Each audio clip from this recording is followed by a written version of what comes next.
अरे डमरबा मैलों कुछ देखो रे लो मलबा था वीडियो कॉलिंग कैले हैं की रे।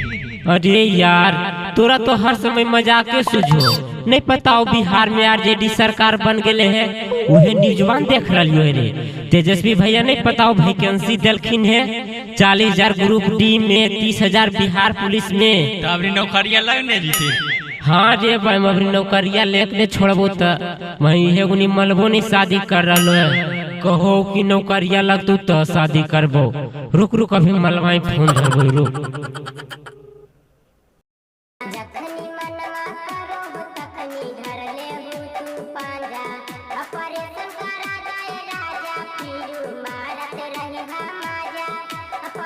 हेलो की होलो जे अभी फोन कैना रे। अगे एगो बात कहे खलो अपन बाऊ से कहीं कि जल्दी से बियाहवा कर देवेले हमरा नौकरी लगे वाला होगे वो भी बिहार पुलिस में। आई रे तो इंटर फेल है रे तो बिहार पुलिस में कैसे नौकरी लग जीतो रे। आइए तोरा नहीं पता हो कि बिहार में आरजेडी के सरकार आ गए है। ले सुन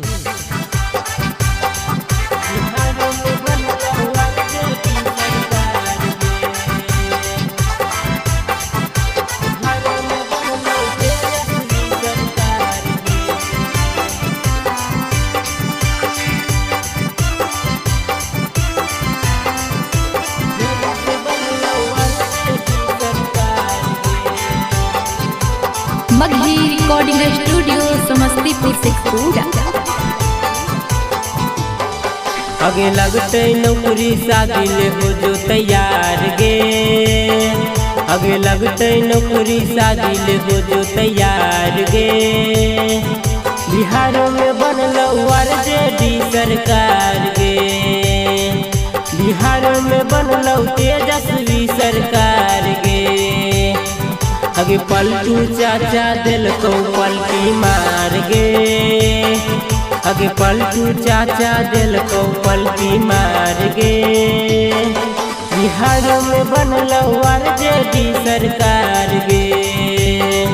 बिहार में बनलो तेजस्वी सरकार गे।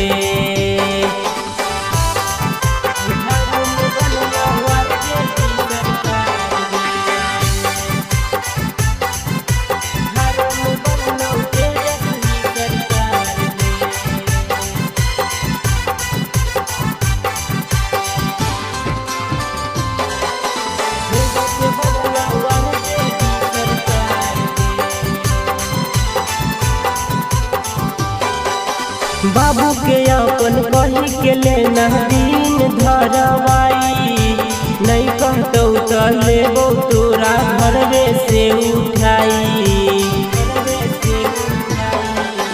बाबू के अपन कही के लेना दिन धरवाई नहीं कहतो तो लेबो तोरा घरवे से उठाई। देख लेबो की कर लेते गौवा जवार गे। देख लेबो की कर लेते गौवा जवार गे। बिहार में बनलो तेजस्वी सरकार गे। फिर से बनलो आरजेडी सरकार गे।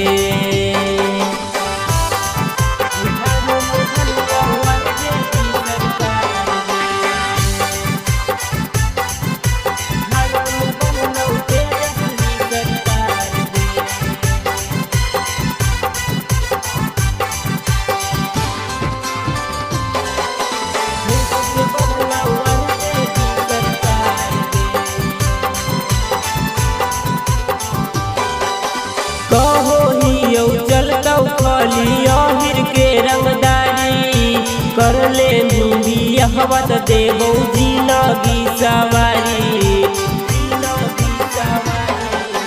कहो हियो चलतो खली अहिर के रंगदारी कर ले बियाहवत देबो जिंदगी सवारी। तू दीवाना जिंदगी में लैतो बहार गे। गुड्डू दीवाना जिंदगी में लैतो बहार गे। बिहार में बनलो आरजेडी सरकार गे। बिहार में बनलो तेजस्वी सरकार गे।